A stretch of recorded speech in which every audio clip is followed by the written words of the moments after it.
Мен Мусалиева Нурбүбү 1966 жылы 3 апрелде Нарын областына караштуу Ат башы районунун Өзгөрүш деген айылында туулуп өскөм. Чабандын үйүндө туулуп өскөм. Ата-энем чабан болуп өмүр бою иштешкен.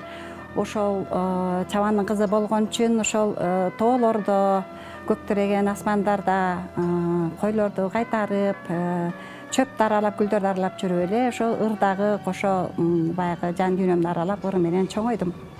Бала чагымда ошо ырлар менен чоңойдум. Орто мектепти бүткөндөн кийин окуу жайга шартка байланыштуу тапшыра албай калып, бирок турмушка чыгып калдым дагы.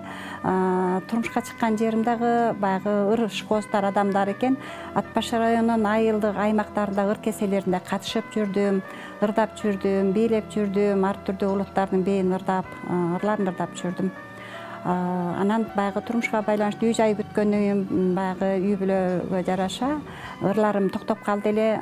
Баягы жан дүйнөнү аралаган ыр бул адамды ырдатпайынча койбойт экен да. Ошон үчүн жан дүйнөмдү аралаган ыр менен ден соолукка дагы байланыштуу бул ыр адамды аябай ээрүүгө алып келет экен.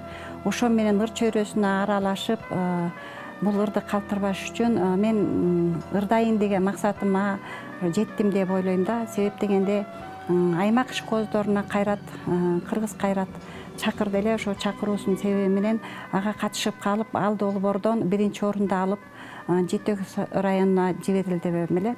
Шартка байланыштуу ал жакка бара албай калдым дагы. Анан дагы долбоорлорго катышуу максатында аракет кылып жүрдүм, аракеттенип жүрдүм. Ыр кербен долбоору болуп атат, ошого катышуучу керектигинен ыр кербен долбооруна катышып калып, анда дагы жакшынакай катышуучу болуп, активдүү катышуучу болуп келатам.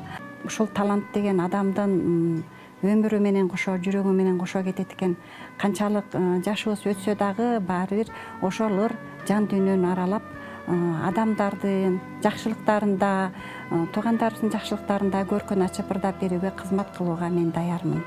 Бүгүнкү берүүдө ошо менде да жүрөк бар деген ырымды жана махабат жок дебе жаным деген ырым менен сиздерге ыр тартып алайын.